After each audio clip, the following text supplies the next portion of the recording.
at 3 o'clock this morning, witnessed the spectacle of an adoring crowd handing over unprecedented executive power to one man. President Erdogan has already been in charge for 16 years, but these devotees are begging for more. So what his critics call one-man rule is, he suggested, the very opposite. The winners of this election are democracy and all our 81 million citizens. I want to thank all of you who went to the polls today in this democratic festival. Turnout was a staggering 87%. Mr. Erdogan polling nearly 53%.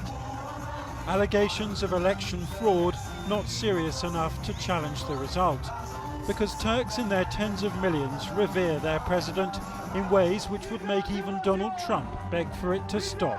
Erdogan is the world leader. He loves his country. He loves his people. He made roads, he made airports, he made everything.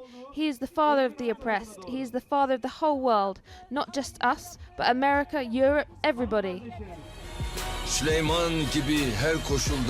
The president's television campaign conveyed him and his people as heirs of the Ottoman sultans, warriors and sages of the Orient, as if Turkey was still living down the nickname of the sick man of Europe.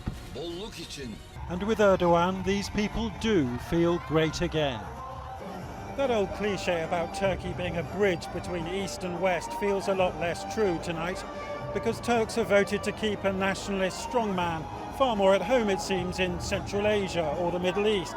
Yes, Turkey's place in Europe always seemed a bit of a mirage, a bit of a pipe dream, but it did at least provide a direction of travel for secular forces in this deeply divided country. It was a direction set by Ataturk, Turkey's founding father, the only leader who has rivaled Erdogan's power. And in an upmarket district of his capital, the lamentation has begun. Ataturk would be very upset if he saw this, she says. We have not followed the Republic's path. Do you think Turkey is becoming a dictatorship? It has been already, I think. Yeah, unfortunately.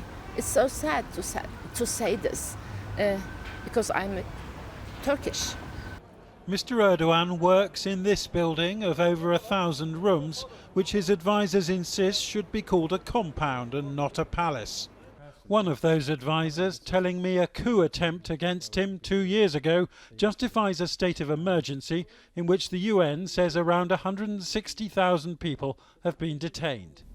How can you call this election fair when Mr. Erdogan got 12 times the amount of national TV airtime compared with his nearest rival, and thousands of people have been locked up? The Turkish TVs, they followed all of the meetings, but at the same time, President Erdogan, he organized 3 rallies during a day. I'm talking about a very energetic election campaign by President Erdogan. He didn't sleep during the month of Ramadan. And how was this election good for somebody like Osman Kavala, who has been jailed for the last 8 months without being charged with any crime?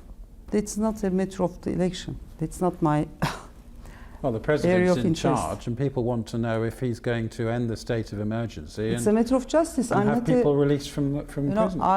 It's a matter of justice. You can ask to his lawyers or someone interested in the matter. But thousands of judges have been sacked and replaced with people considered loyal to the president. No, we are talking about a very real trauma for just which is the 15th of July. A coup attempt. And if there are more who infiltrated into the system, you should do this in order to make a cleaning of the system, in order to refreshing the system.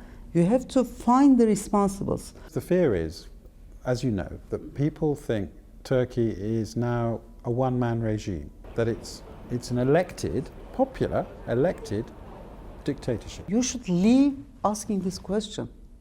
You should leave this asking a question. If you name the democratically elected president of a country as a dictator, you should question yourself, not me. While the president's advisor was partying here last night, international election observers said the contest had been genuine but unfair.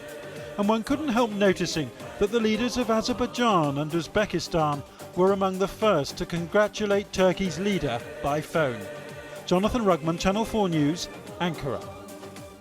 Temelkuran is a journalist, activist and best-selling author. She was fired from her newspaper job in Turkey in 2012 for criticising the country's ruling party. She now lives in exile in Croatia for fear of government reprisals, taking on what she sees as the erosion of Turkish democracy in both her novels and in her journalism. On the internet, I began by asking her if she took any comfort from the opposition's strong results. The opposition has been very emotional, especially last night. As you know, we have been all trying to protect our votes from the government because we all know that there would be poll rigging, and there was poll rigging, in fact, like the previous elections. What evidence is there of the poll rigging? There are videotapes. There are already official applications to the higher board of elections and so on. So there is poll rigging, not as massive as we thought it would be, but there is poll rigging. So there were, mixed emotions throughout the night because Turkish opposition has been so hopeless, and they were, in fact, sort of used to be hopeless. So their hopes were raised by Muharrem İnce and the other opposition leaders in last 2 months. So they were trying to get used to that new hopeful state of mind. And then all of a sudden, they didn't get what they expected, I think, most of them. They were expecting miracles.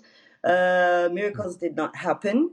But I do think that it was not a horrible outcome, let's say. But there is a big but, and that is that Erdogan won, even if there were irregularities. He won, and he did have a large number of people voting for him. Exactly. I mean, considering the circumstances, and especially in the last decade, considering that he seized all the state powers and he dismantled the entire political arena. And also, he locked up several thousands, few thousands of people who would be active during this election if they were outside. There is no free media, nothing like that. So if you consider those circumstances, I think it would be natural for him to come up with a 51% of the votes. Right. Well, I mean, your book, The Insane and the Melancholy, Turkey, The Insane and the Melancholy. I mean, are we now amid it? Are we now in the midst of the insane and the melancholy?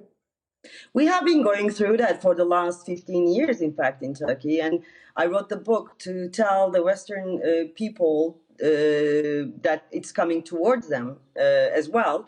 They are, one thing is clear now. It's a global pattern. What we are going through in Turkey is becoming a global pattern. And now it's more easy to explain what is happening in Turkey, especially after Trump came to power, after, Theresa May's political discourse is shaped by Nigel Farage's narrative and so on and so forth. After Germany, what happened in Germany. So it was insanity, inaccessible insanity for Westerners when I wrote that book. And now it's becoming more understandable for them since they started to witness similar things in their own countries. What happens to Mr. Ince, the opposition leader? Is he safe? Can he carry on, or will he have to leave the country? No, I think he's safe, and he's going to take a few days holiday, I guess, and then he'll be back in his work, which he should be, because we all need him and all the opposition leaders to save the democracy, to save all the colors of democracy. Temelkuran, thank you very much indeed for talking with us. Thank you, John.